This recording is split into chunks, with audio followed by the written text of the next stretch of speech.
Hi, parents. Hey, it's Mr. Brian. Welcome to our NPA Parent Town Hall virtual meeting. One of a few this summer, just to keep you informed, keep you in the loop. We're here to share what we know so you're in the know and maybe help you plan a little bit of the next steps. So here we go. I have some friends joining us here. I have Miss Robin from primary, Miss Erin from lower, and also I have Miss Beth, our instructional coach, with Brandon, one of our MPA board members. He's our tech guy. He also does our board meetings virtually, so he's behind the scenes running things. So let's jump in tonight. A few meeting reminders. Since you're seeing it on YouTube, we're obviously on a Zoom feed into that. We did open up the chat and you can type in questions. We will do a question and answer session maybe at the end of the meeting, but also maybe as we go along as it fits. So Brandon and a few others will help me kind of navigate which questions are popping up as we go. We will record this and we will push it back out and put it on our website. So if you missed it tonight, or you can only do part of it, or you want to go back and rewind and listen to something, it'll be there for you on our MPA website. So thanks for joining us tonight. All right, thought I'd start us off. At the end of the year, it's always, especially this year, it was a strange ending. I think we can all say, you know, the parades were great. I was pleased with how I think we felt as a school on the remote learning. It wasn't perfect. We understand that. Life is not perfect even right now. But we have to get back to what life is about, what school's about. And I just love the first little thank you from this little student. Thank you. And he writes in there, are you for being an awesome principal? You make our school lots of fun. Well, thanks for the inspiration, because at times we were like, I don't know if this is any fun. But that's the heart of it. School should be fun. We got to bring that back. And we're excited to figure out how to get students back into school in a safe way, get staff back into school. Let's get back to doing what we do best. And so there's a little quote from Maria. I learn something every day. That's why I'm here. The spirit in which we do our work, we're trying to figure out where that fits in all these COVID rules and things that we're going to play. So thank you. Thanks for joining us, but that's a nice grounding note there. So here we go. Tonight, just want to give you some updates. I don't know if you joined the board meeting last night. We kind of updated on a few things. So I'm just going to kind of go over some highlights. I'm not really here to fill in all the board decisions. I'll just kind of give you some snapshots. But then here's the rest of the agenda. We're going to kind of talk about what's this restart planning look like, where are we at in the process. Thank you for the parent surveys. We had 224 responses. It was huge. And we have some kind of summaries of that information. And then what are some possible plans? And then also the members of the staff that are joining me tonight have their perspectives on this. It's good to hear from the classrooms, and it's good to hear from other people other than an administrator about really what's going on. A little question and answer, and we'll close. And we'll do this all again, I believe, on July 22nd. So let's get started. As mentioned back in May, the church across the street to the north of the MPA property here, that came up for sale back in February. And the board really looked at it as, wow, that might be something that could save us money and also expand the mission and vision of the school, which is really about increasing our middle school, increasing opportunities, offering extensions to our homeschool families, and providing additional learning opportunities even for students on the main campus. So we're deep in that process. An offer's been made. We're going through what's called the due diligence process just to make sure we're doing everything we can to ensure that's the best piece of property for our school, because we do have to convert it from a church setting, which is a different zoning, and turn it into an zoning or an educational uh, setting. And so there's different requirements for that. And so we're going through that process. We're excited for that opportunity because it does bring a whole new level of opportunity for students as they progress through the school. So that's in kind of this due diligence phase. At the same time, we're refinancing our bond. Keep in mind that charter schools pay for their own buildings. So through all the different councils that we have and boards that we have, we carry bonds, we carry debt. And so it's time to refinance. The interest rates alone are glorious at this point. Plus it'll infuse some capital, some money into, if we buy that church, we call it the North Campus now, and it also infused some funds into this campus, which is going on over 20 some years old, and things need to be upgraded. And so it's a win-win. Keeps our payments about the same, if not even lower, and we're able to update our facilities and be competitive as a charter school moving into the future. Budget, because of COVID and the economy that was shut down by the executive orders, the stay home orders, that affected tax revenue. And over that course of time, while teachers were teaching remotely, Amy Nuanis, our business manager, and I, we spent countless hours on creating multiple budgets to brace for whatever financial problems were heading our way. The loan bill was just signed by Governor Polis. Looks like schools have to brace for about a 5% reduction, which is great because we plan for 10, we plan for 15. We're still going to be very conservative as a school since we are a charter, and we already made cuts and are going to kind of keep that 10% thinking just in case, because I was around in the Great Recession where the state rescinded some of the money. And so if we go back into another shutdown on the economy, the funds will disappear in probably the third or fourth quarter at school. So we got to be prepared for the future. It's just that forward thinking. And so we shared last night with the board our budget, the cuts we've made. All our classrooms are intact. All our teachers are intact, things like that. We made no cuts around classrooms. We did have to make cuts on the farther edges of services. And those are tough decisions, but classrooms, classroom teachers, assistants, specials, all that's intact. And that's how we're going to proceed. That's where we put our money as a school, is into the staff. And so we'd had to tighten the belt in many areas. And I think we're sitting financially in a good spot, just because we have an experienced business manager. We have a board that understands what we're going through, and we're prepared. Hiring. Every year, staff turns over. We did find a replacement for Miss Pam in primary. We hired a lady by the name of Erin Smith.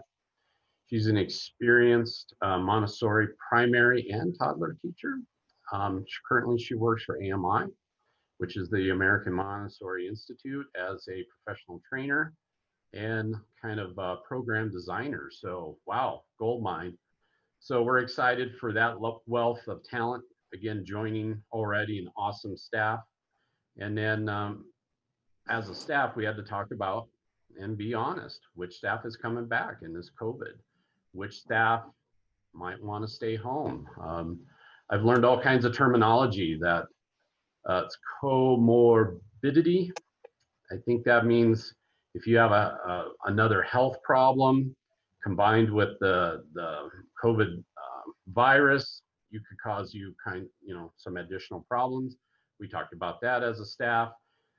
Maybe a staff member has some members of their family at home that could be impacted by working in a school and carrying maybe possibly the virus home. So those were tough conversations. Most staff, they're ready to go. And we do have one staff, we have one opening at our lower. Miss Angie will not be returning for at least this year, but possibly for next year.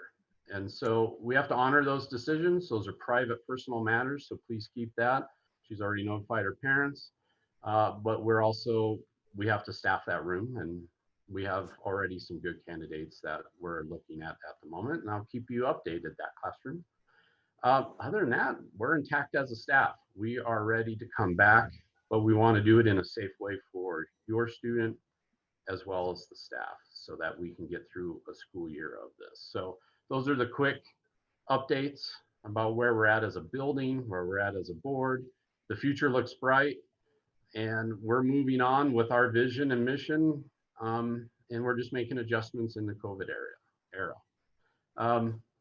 So let's move on here a little bit. Parent survey. Wow, thanks for the data. Just to say 224 is great. What I really wanted to know is how parents are feeling. Are they feeling school safe? They want to keep their kids home. What are their questions? What are their concerns? I think we had 9 pages of parent comments to go through in small print. So there was a lot. And so that's why I'm going to have some of the staff help me here kind of talk about it. So I'm going to switch screens just real quick. And let's see here. I'm going to stop sharing. I'm going to grab another document. And so we have these data charts here, and let me pull these up for you.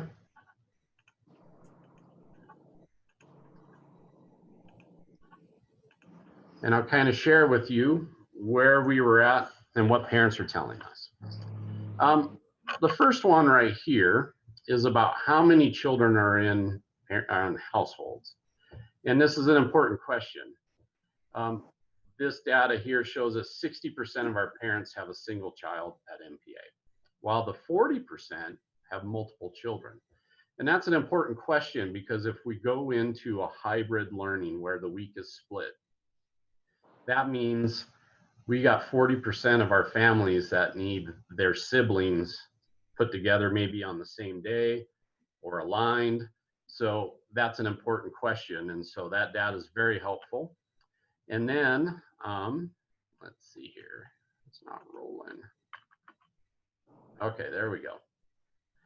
The other thing too is I just wanted to know which levels were responding. There's a lot of concern obviously at the lower level here. We have the most parent responses, so that's our first grade through third grade. But overall, they're fairly even. So we'll share some of our thinking based on what we know at this time here in a little while. Another thing is the question of how many days do you need your child in school so you can go back to work? Well, 5 days was the overwhelming data point.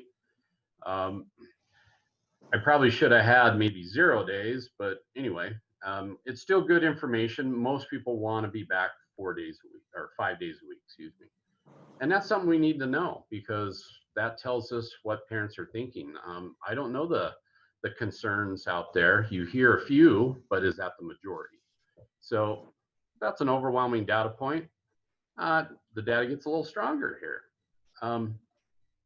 How many want to be back in school versus a remote setting? And as I said before, some families might have certain health situations at home and they want remote learning. Well, we're going to be offering both.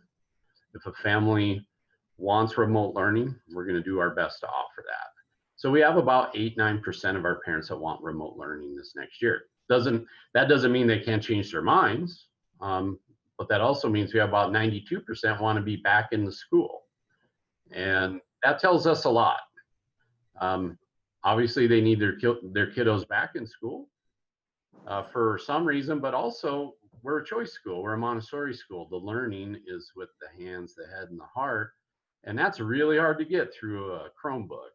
And so to me, I'm interpreting this data point as also, man, I want my kids back in that environment, learning with those expert teachers. So that's a big data point for us. I thought if we had 30-40% of our parents want to keep their kids at home, that's a design model there. But this one tells us, let's try to figure out how to get students to school most of the week.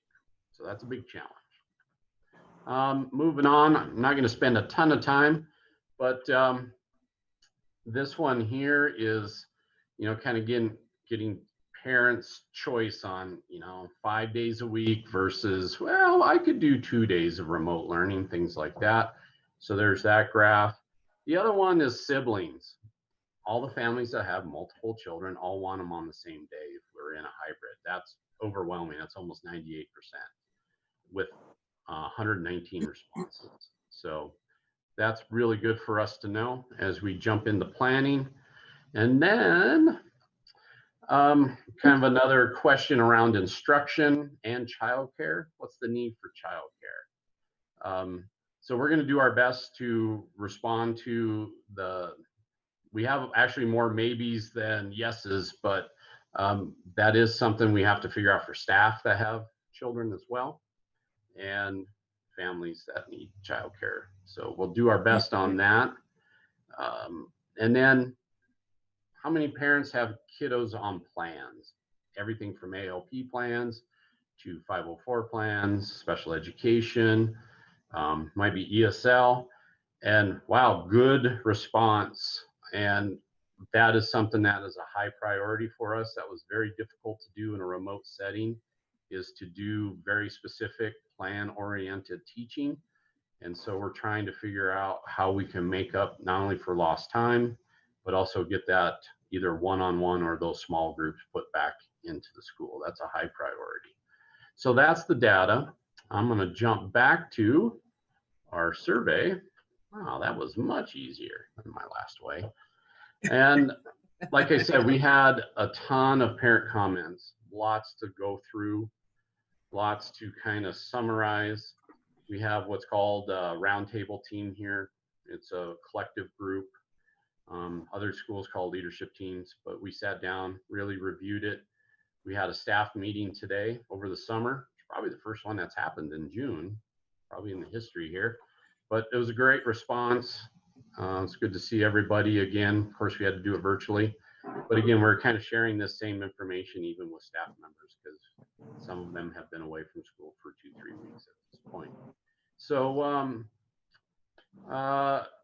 who's going to help me here? Is that Erin's going to jump in? All right, take it away. I think Brian already covered many of the comments, but we just wanted to give you just kind of a brief summary of how the community is feeling. First of all, thank you for the overflow of gratitude and support. There were so many kind and thoughtful comments towards teachers and the staff and the community as a whole. And so we really appreciate that thoughtfulness and encouragement. Many, as Brian said, many families really need to do full time, while others graciously said that they could work around a fully remote model if they needed to allow more space for those kiddos that really do need to be at the school as much as possible. Overwhelmingly, people preferred a Monday, Wednesday, or Tuesday, Thursday full day if we do hybrid, as opposed to half days or Monday, Tuesday, or Wednesday, Thursday. There was some interest in the homeschooling program and questions around how that homeschooling program is going to work with the hybrid learning, and that will be discussed later in the slideshow. Excuse me. Families expressed a need for more flexibility in meeting times, due dates, things like that for remote work. And we are working on the best practices around recording sessions and sending home materials and things like that to help accommodate that need. There was a lot, not surprisingly, a lot of concern around social emotional health, the effect on children of being around wearing masks all day, having their teachers wearing masks all day, and we are going to do the best that we can within the health parameters to accommodate that. Again, as Brian mentioned, a lot of families express a need to coordinate days and schedules, both with their children who attend MPA and when they have children at 2 different schools. And we will certainly do as much as we can there. Concerns about IEPs, 504s, how those learning plans would be addressed and supported. Lots of great recommendations around how we can use our outdoor spaces, what online learning platforms people liked and didn't like, and a desire for there to be more streamlining both within and between the departments for planning and resources. And that's pretty much our summary of that. Thanks, Erin. Yeah, it was very good feedback. And yes, thank you for all the positives, but also thank you for the tough criticism. We have to hear both sides. Our job's to improve. Our job's to support your child as best we can. And if it wasn't something that we did great on, it was good to hear about it, because over the summer we'll work on that. I mean, obviously we're planning to be in school, but we also have to plan for remote. So we're doing double duty this summer on how to do both, because we don't know the state of the future. So we have to be prepared for any situation. I just want to tell you, this is some stuff I sent out to you, I think in May. Not much has changed in this landscape. We remember schools are public servants. We are not public policy creators. Those are our legislatures, county commissioners, things like that, those higher levels. And so we do our best to interpret what these guidelines are and put a plan together. So some of you probably saw this Jeffco restart plan, and this is just information out of there. I work very closely with the district. I attend all those admin meetings.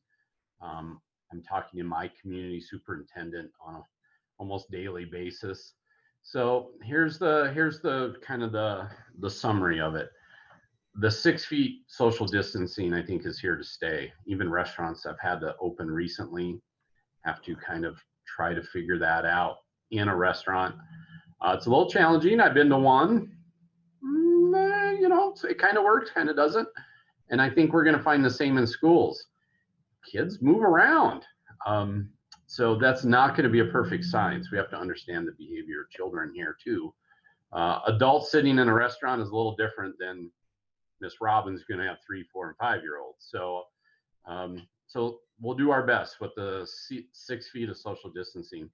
The other thing that's key to this is right now the health guidelines is groups have to stay together from the start of school day to the end. And so what that means is Miss Erin, who will have whatever amount of kids, they stay together all day. They don't go and get dropped off at library. They don't go get dropped off at PE. All those teachers come to them in the room. And that's why outdoor education just became huge, is we're not going to move groups throughout the school. They kind of have to stay in one room. And so outdoor becomes pretty important. We can do PE outdoor. Even when the weather's good, we can get other things outdoor. But the point is not to cross-contaminate the building. And the reason for cohorts is if someone does get sick in a classroom, whether it's the adult or a child, we don't have to shut the whole school down. We may just have to have that group or that classroom go home for X amount of days. Again, health department will tell us that. We'll have these kind of guidelines, and then, but the rest of school can keep going.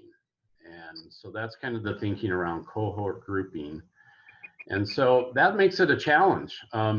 Kids want to play with their other friends who are in other classes. It's going to be tough. Right now, just to keep things the way they are, classrooms kind of have to stay in and be their own little island. So that's a concern. We're trying to figure that out the best we can. The other thing too is the face coverings. I think there is going to be some liberty around children. I mean, preschools have been running over the summer, so there's been some learning about how kids can use masks or not use masks. And it's really, that's a tough thing. And so the guidelines are really when you don't have social distancing, people should put on a mask. So for example, in the class, you're working at a table, you got your distancing, mask can probably be off unless the parent really wants their child to wear the mask.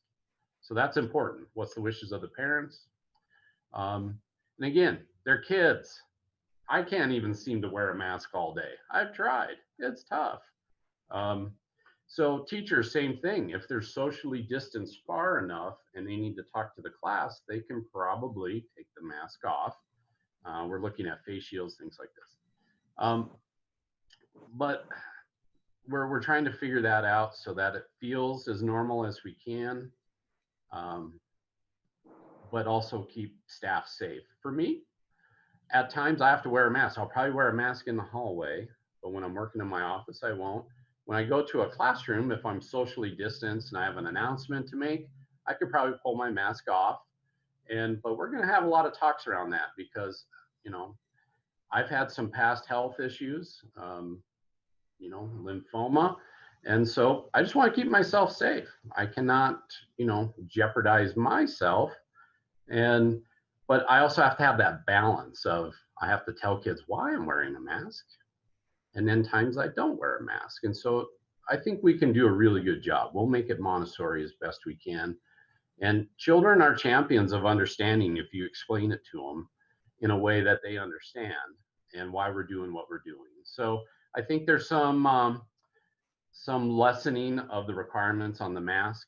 I don't want to quote myself, but I think that's something that we can work around much more than what I think we heard last month. Obviously, we'll do symptom screenings. We'll have to take temperatures coming into the building. These are pretty standard practices out there already in businesses. Have to teach all the hygiene stuff. The big thing is limiting any kind of additional groups or gatherings. And then we kind of already, as a school, have a naturally staggered start. We kind of have that window of time. We may have to fine tune that a little bit more, but we have 3 doors and we can really kind of spread our population out. And a lot of parents kind of have that window of time that works best for them for dropping off. So I don't see our start being too much different than normal. It's the end of the day that we're trying to figure out because we can't cross groups. So parents, if you got a kiddo in primary, lower and upper, you're probably going to have to pick them up in 3 different spots. Before we had the luxury of, oh, go stand over with Miss Robbins' class, all of you. That's not going to work because we can't cross groups. And so we're just going to create a little bit longer loop and get kids home that way. So that's one idea anyway. These are all possibly going to change. Tomorrow I have a charter school meeting with the Director of Health Services with Jeffco. So I'm hoping we get some new information. Also, I sent home what's traditional, what's hybrid, what's remote. Right now, most of the models are looking at this hybrid, and that just means students aren't coming to school 5 days a week. They're coming probably around 2 days a week. That's the one that's looking right now as the model, but let's jump into it a little bit more. Obviously, back to in-person learning is huge. Students need to be in schools.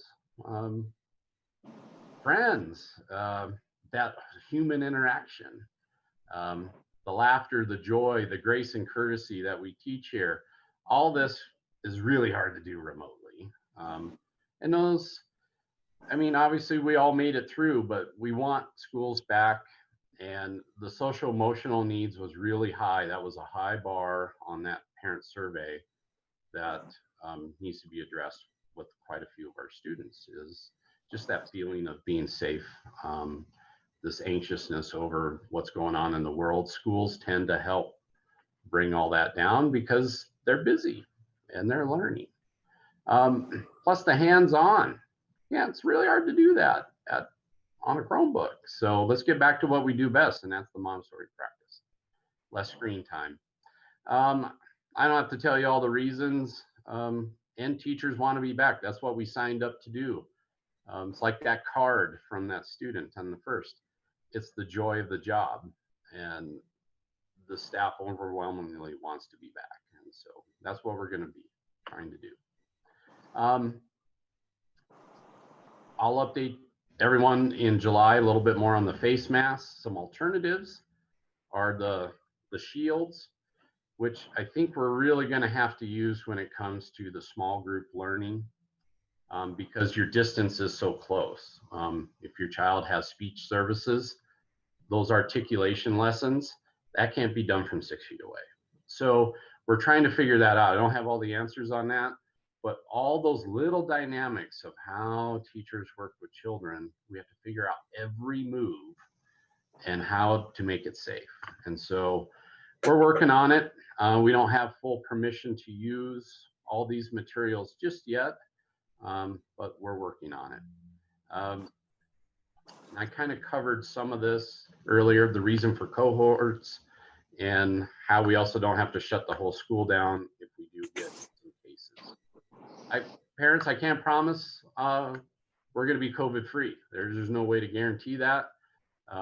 And just like I can't guarantee cars don't bump into each other on the street. So there's risk.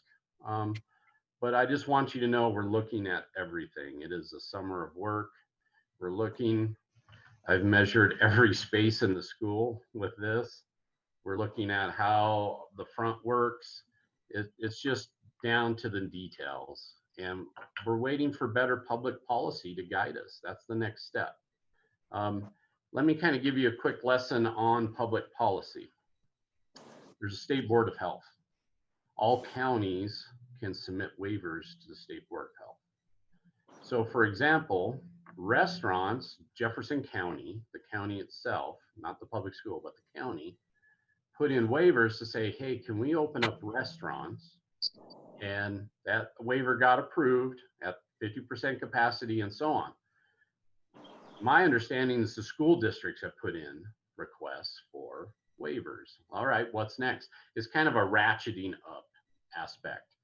I think the next step for restaurants is maybe a 65% capacity if the data holds well, and then 75.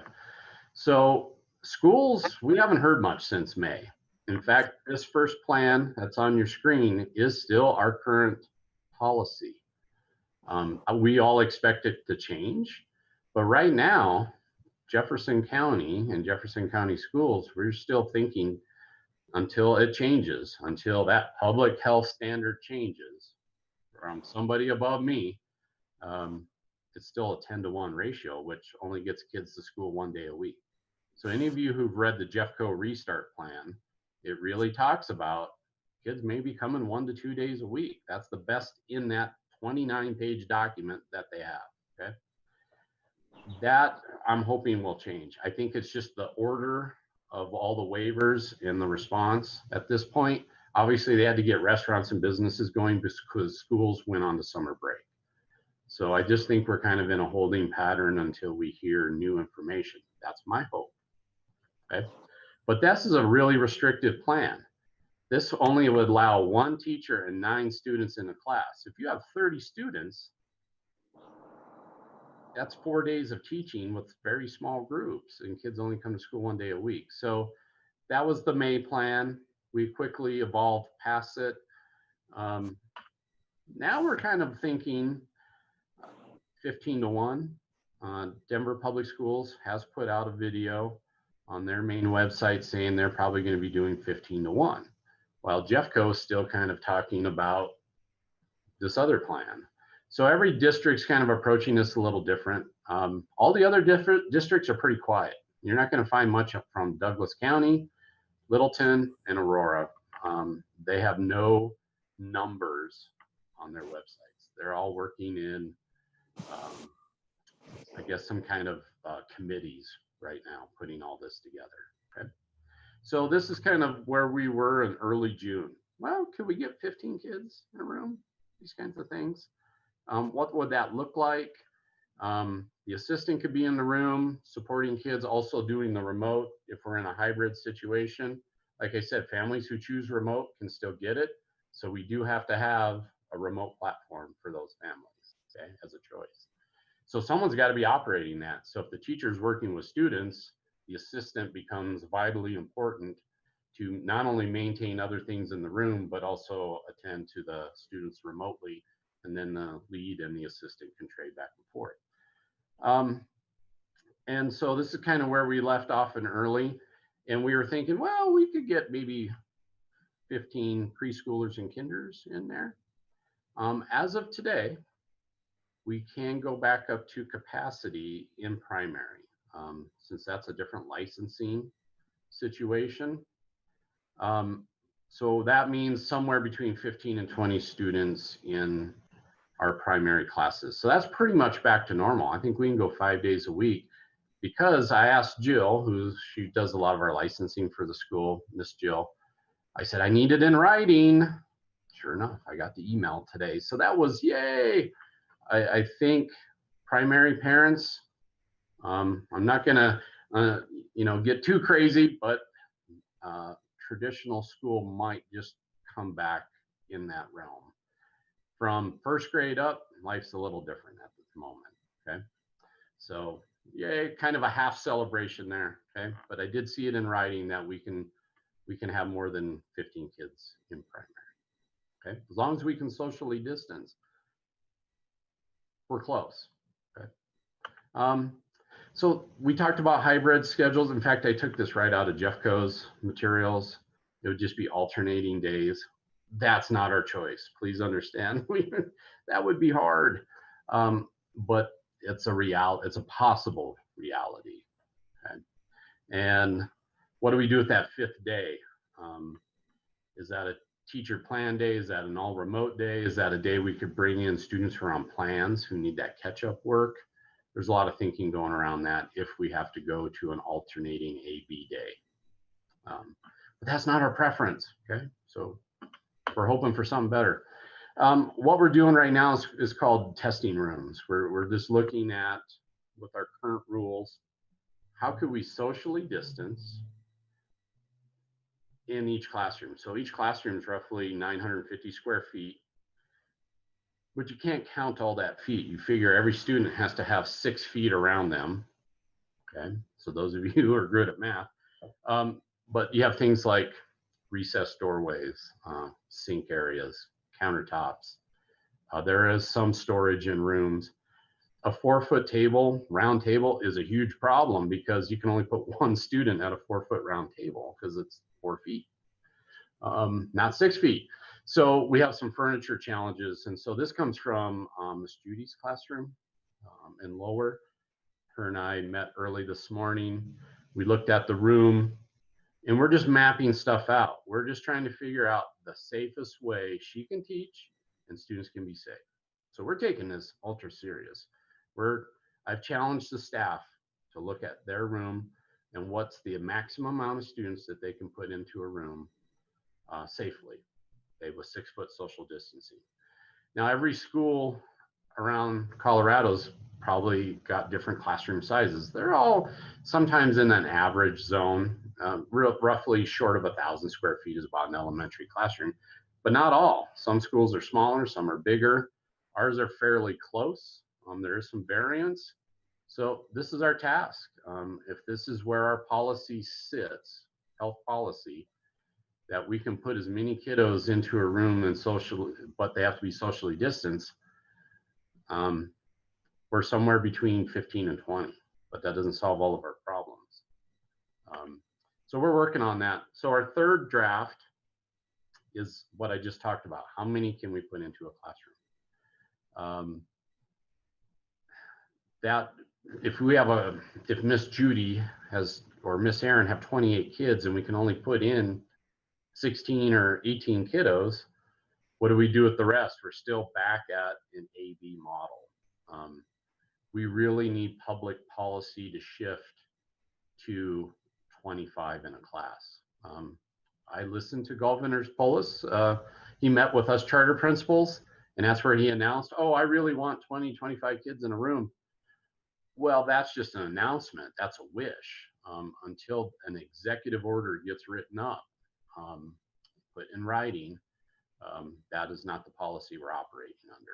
It's a good goal, and that's what we want, but it doesn't solve because we have such large classes in elementary. That's our model. We have an average of 26, 27 kiddos in the lower and upper classes as an average, okay? So what does this mean for homeschool? Well, not much, because our homeschool program's once a day, or once a week, I should say. So different groups come just once a week. Again, it's the health guidelines, social distancing. If we have a group that's too big, we might have to use some more space. But it's the same process, good hygiene, all the social distancing practices.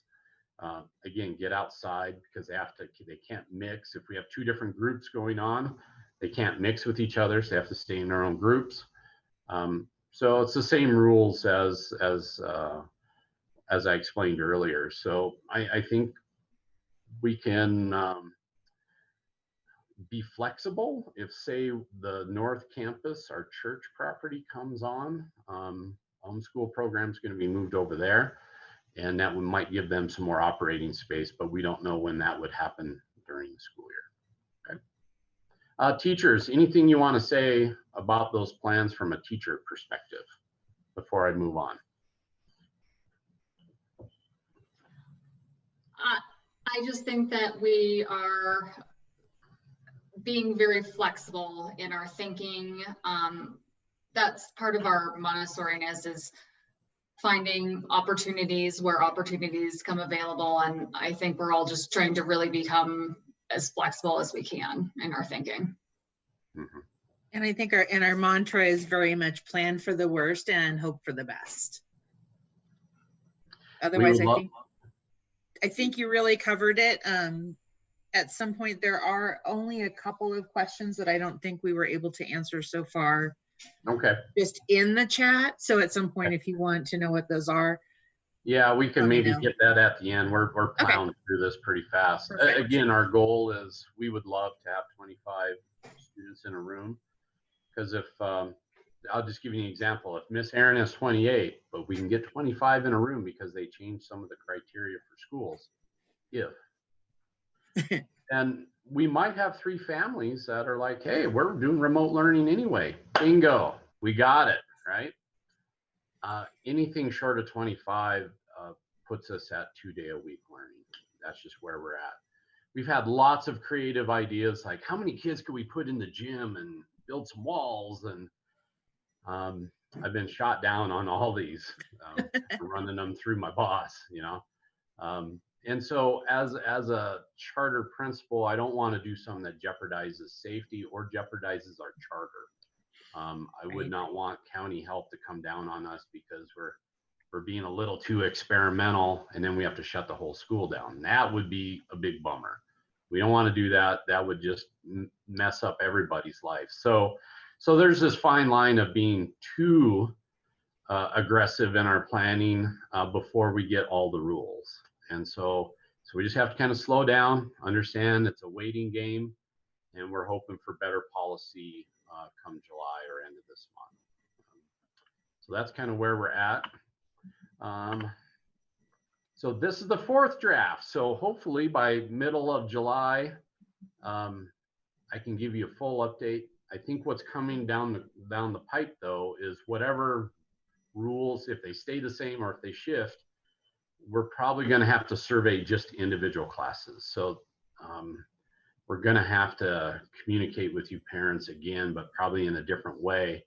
And by then, you have to make a firm decision. Probably, are you remote or are you in person? Because if you're a 100% remote family, we need to know that. And so that's probably the next task that's coming is, all right, you've had some time to think about it. What's your choice? And then we can really kind of get down to what's going to look like in each classroom. Okay. I've already told you what the other districts are doing. A lot are just taking their time and they're not saying much. Okay. Jeffco was one of the lead districts out there, but I think it's a pretty limited model until we get better policy. So I'm just keeping tabs on everything. And if anything drastically changes in the positive, I will send out a special email, believe me. Okay. So what are our next steps here? We're going to test every classroom. We're going to see what's the safe amount of students we can put in every room and still teach and flow. and understand the age group and their ability to socially distance or not socially distance. Is there any way to get us 4 days a week minimum at lower? I think it's a priority as a school, and I told the board this last night. Our youngest learners, how do we get them in the building more, because we just know the struggles with technology and remote, and first graders on a Chromebook all day. Just, it's tough. So we got to look at primary. I think we've got some good answers there that we can kind of get back to a 4 to 5 day week with our 3 to 5 year olds. Okay. Lowers the next real challenge. How do we get our first graders, second and third graders in the building more days? That's the planning. Okay. Because once you get into fourth, fifth, and sixth, they're a little bit more capable of handling the remote learning. In fact, we had a lot of success stories in the remote. Some kids just, wow, that was their jam. That's just, they were in love. They know how to manage their time as a 10-year-old, all these things, but that's not every kid. And so, but they are more adaptable to a hybrid schedule the older they get. In fact, secondary schools are probably going to be, middle and high school are probably not going to see a 5 day week anytime soon, unless, again, all these policies change. Okay. How do we creatively use other spaces? Right now, we cannot use the gym as gym. We cannot use music or art as those specials. Because every time you put a different group in a room, it has to be cleaned. And so that's the challenge. How do we use those spaces for other things? We're thinking day camps, staff daycare, lots of other things. But again, we have to go all through the licensing process for that stuff. Again, the church or the North Campus, what can that provide us during the school year? Like I said, though, there is some construction upgrades that have to happen before that building can be cleared to be used. Hey, outdoor space. In fact, we've been out looking at, we got to get kids outside as much as we can and throughout the year. Because like I said, kids were always excited to go to library. Can't go to library. Miss Heather has to come to the room. So they're not going to see library. They're going to see gym under these current rules. So we got to get them outside. So we've been working. We're trying to create some possible outdoor learning zones. You may saw on Facebook, we were out cutting logs. Thank you, Brittany, on the board member. She has a mountain property, so we're able to get some stumps. We can get more if we need. Set up some outdoor classroom learning spaces. Obviously not in the heat of the day, but get out there, maybe get under some shade, a good place to learn, socially distance, get outside. So all of a sudden our outdoor spaces became really important. So we're looking at everything and how to start tuning it up and making it fun. We're back to that first note from the student. You made it fun. Well, we gotta figure out fun in COVID. So we're doing our best here. Beth, you want to talk a little bit about some of our summer work? And Sure. Okay, so I thought it would be interesting to know what the staff is doing this summer. It's not our typical summer where we disappear and come in once in a while and clean our rooms. It's completely different. So these are the things that we are working on as teachers throughout the building, all over different levels. So we're meeting over the summer to consider the best ways to prepare the classroom for hybrid learning. After you're hearing the maps of these things, this takes a lot of thinking and planning and moving things. And at the same time, we're trying to stay deep within maintaining our Montessori philosophy and our best practices and our lessons. Next thing we're doing is building Montessori curriculum that it respects the child, the lessons, and the learning environment, including the outdoor learning environment, considering that this will be maybe halfway remote, so, or get changed at any moment. But our main drive is to stay deeply in the Montessori curriculum. Then the next thing we're doing is developing consistency within the levels after listening to you in the surveys and knowing that all these different platforms were confusing. There's lots of passwords and things. Each level within the level is trying to decide what are their learning platforms that they want to use to be more consistent, to be helpful to you. Each different level will have different platforms, but within the level, they'll all have similar things.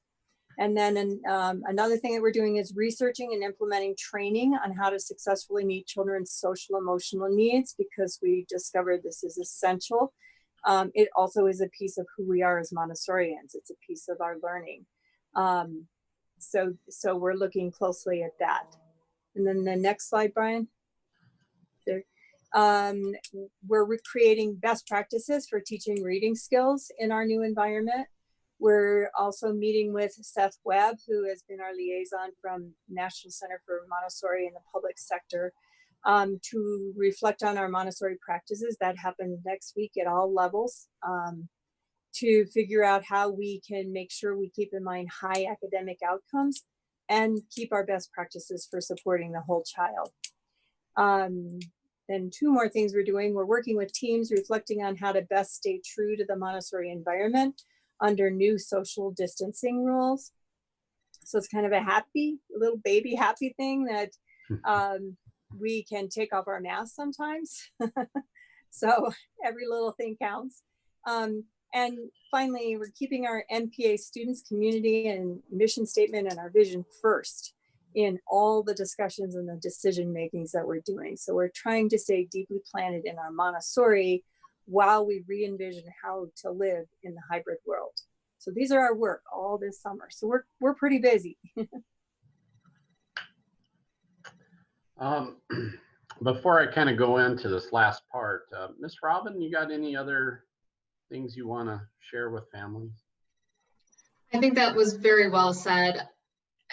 We're just making sure that we are accommodating children on the primary level. We realize that their social and emotional needs are very much different than our older students, and we really want to meet them where they're at. And so teachers are really making sure that we're putting plans into place to accommodate for movement and being able to see our faces so that they can, you know, learn expressions and language and all those kind of things. So I think that was very well said from Beth. Good. Yep. We're figuring it out. Erin, you got anything? Are you good? I am good as well. All right. Your voice matters, parents. I listened to the Jeffco board meetings, and I think one meeting about a week or 2 weeks ago had almost 2 hours of parent comments. I loved it. You know, some were very to the point, others kind of, you know, had their own opinions of things. That's what we're built on. We're built on, we are in this together, but we need to have our voices. And just understand, our board takes opinions, I take opinions, I collect feedback, but the real difference is at the higher levels. Superintendents have weekly meetings with the governor and the commissioner of education. So I'm not in those rooms as a principal. So if you really feel passionate about something, boy, advocate for us. We're on your side. We want to get kids back into school. We want to keep everybody safe, but we think we can do it. We're just under very tight restrictions right now. And more opinions matter. So think about that, okay? Especially some of those comments that were said in that survey. Other people need to hear those comments, so well done. Yeah, you're gonna have to communicate your family's needs so that we know how to best serve you. There's no judgment. If you want to keep your kid home and they want to remote learn with us, we'll figure that out for you. If you need your kiddo more in school, we're going to do our best to flex and figure out which model is going to try to work for us. So it's going to be a quick but long summer of challenges, and I hope I'll have better answers by July. Okay. Yeah, stay tuned. There's a lot of opinions out there, but until I see it in writing, it's really hard to plan our next moves. our board's behind us. They may have some decisions to make as a board. I will make recommendations based on everything I collect, not only from the staff, but from families. And probably in July and August, there's some possible decisions that will have to be made that the board will have to vote on, things like that. So stay tuned. Okay. That's what we have. Aaron, shoot me some questions there. There have been a couple of questions about whether or not there will be before and after care. That one's an unknown. I'm going to be asking that question tomorrow when I'm in that meeting with the director of health. And the reason why right now I think it's a no is, remember the cohorts I talked about. Kids start and end the day with the same group. When they go to before or after care, that's a mixed group. And I just don't have any clarity on that right now. That is huge for us because we have several staff, that's their job, and I don't have answers for them. So they're working on creating day camps or day care at this moment until we get some answers on the before and after care. But right now I say it's in limbo as an answer. Okay. There was a question about siblings potentially being in the same classroom. My very general answer was that it's probably something we would have to do on a case-by-case basis. Right. Can you add to that? We've done that in the past, where there are siblings in the same room. That we have to understand if someone else might have to get bumped out of that room in order to make that happen. So you're right, it has to be kind of case by case, and parents can always send us that request. Okay. Hand sanitizer is usually not something that we can have in the building. Have we heard anything on whether that will be available, or if we can do we know anything about that yet? There's a couple of things. One, we're going to as much touchless things as we can. If you've been to the school, you notice that a lot of our paper towel dispensers, you have to push. We've ordered all the sensor ones. Same with soap dispensers. We're going to the touchless ones. We are working on adding hand sanitizer around the building now. Some parents have strong feelings one way or the other on it, but it is something we're going to make available. You bet. Wonderful. Yeah. Then I think the last question that we didn't address in the stream was, does the homeschool program offer support for parents across the week, or is it just activities on that day and you provide your own curriculum at home? Yes, it's both in that realm. So obviously parents have picked homeschool for a reason. They do their own home programming, and then when they come to MPA for that one particular day, there's different choices in that, and those people can always get more information from Jana. But a lot of it is that socialness. Some of it's the music and the art and the other activities that the parents are like, wow, that would balance out my homeschool program. So you do have to have your own homeschool program. One day a week doesn't count as enough with the state of Colorado. Now the question through the week, is there more support, I think is kind of how that's alluded. Can you refresh that for me? Read that again for me, Aaron. I'm sorry, which one? The homeschool question. I think it was I think you answered it. Okay. Let's see. There was a question about restroom use. We have shared restrooms.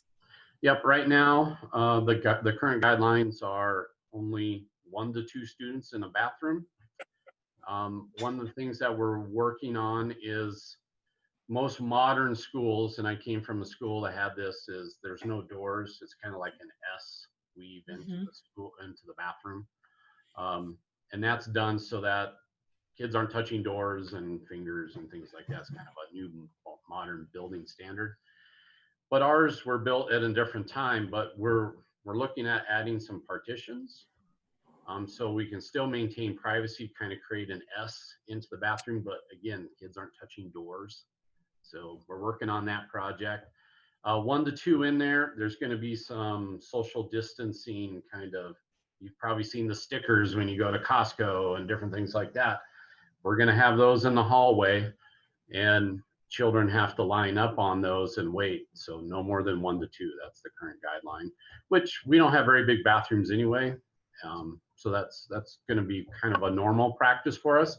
But chances are probably going to be hanging out in the halls a lot this year, because we have to divide our hallways in half, create flow zones. Our upper hallway is only 7 feet wide. We're right with 6 foot social distancing. See, people are going to be closer together. So that's probably where the mask is going to be more use. Remember, primary rooms all have their own bathrooms, so teachers will handle that for the little ones. But the first grade our hallways are only so wide, downstairs 8 foot wide. So we're going to add some layers of support and plan our bathroom part a lot better, because that's where it can go all crazy if it's not monitored the best we can and trained. Robin, there have been a few questions about people coming in new to primary in particular that don't have a lot of information yet. Will things be coming from primary with more details as they get organized and planned out? Yeah, we're kind of, as Brian said, we're kind of at a holding point at this point in time. We have a general idea of how we're going to roll our program out next year, but we're just kind of waiting to see with the numbers and the spacing. What we hope to do is put together a welcome letter that gives general information that's not so specific to, you know, classrooms in particular, just kind of giving a general outline in respect to what that restart might look like, and kind of general outlines for like classroom expectations. Like what it looks like, lunch looks like, and things like that. Okay, great. Yeah. Thank you. And probably some of the design and flow changes in the rooms. Exactly. Would help that age group be successful and understand kind of the different world we're in. And so, yeah, we'll put all that together. We'll probably, again, have increased communication and increased meetings. There will be some different protocols on how to drop kiddos off. So we got to work through all those. We're probably going to use the classroom doors this go around for primary, so that we're not funneling people into one space. As really the way it's reading right now, parents stay out of the building just because we have enough to deal with enough staff and students in the building. So parents that do come in the building is on very special circumstances. So it's a lot of I've watched some other preschools that are running during the summer, and it's a lot of going to certain doors or going to the car, these kinds of practices, and keeping other adults out of the building just to minimize exposure. So there's a lot of stuff that we'll have to walk you through. And again, Robin said it perfectly. We're in a holding pattern. We'll see if the guidelines restrict or they open up. So that's where we're at. Anything else there, Erin? I think so. I think I hit everything. Brandon asked that before we close off at the end that and I can just say it now. If you are watching the replay, you can leave questions and comments as well, and we will look at those and respond. Right. Well, I want to say thank you to my co-speakers here, and thank you parents for taking the time. If there's any students back there, hello. I'll try to get another story out this week. We're in it together. If you have questions, shoot me an email. I'm working most of the summer. I will take next week off, and then I'm back on. And we'll work as best we can to get you answers. And I apologize for being vague. That drives me crazy. It drives me crazy because principals need to know what to do, and I've never seen anything like this. It is a crazy time, but I'm encouraged. I think Colorado compared to other states, we're in a good space, and I'm hoping better policy prevails. So thank you, parents. Thank you, MPA board, for supporting us. And Brian, there's just a couple of, there was one more question about, it just came in about parents and the parents that work as our substitutes. Will they be able to do that? Is that an exception to the no? Yeah, I mean, obviously we have to have guest teachers or substitutes. So yeah, we're gonna have that. As far as volunteering, we're just taking a time out on it right now. There is no policy on additional adults in the buildings, and they're just doing that for safety reasons, just trying to keep, you know, schools at a minimum risk. So the more people you can keep out, the less exposure. So obviously, if they're here for a reason, either to guest teach or fill in for somebody else, of course, yeah, we're going to need that this year, like every year. And so we'll see how the volunteering goes.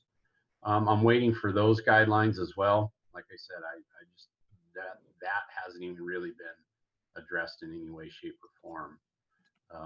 But stay tuned. If I kind of reading the tea leaves, things will kind of maybe progressively open up throughout the school year unless we get another wave. So be prepared for everything, and thank you for all the questions. So we'll see you again in July.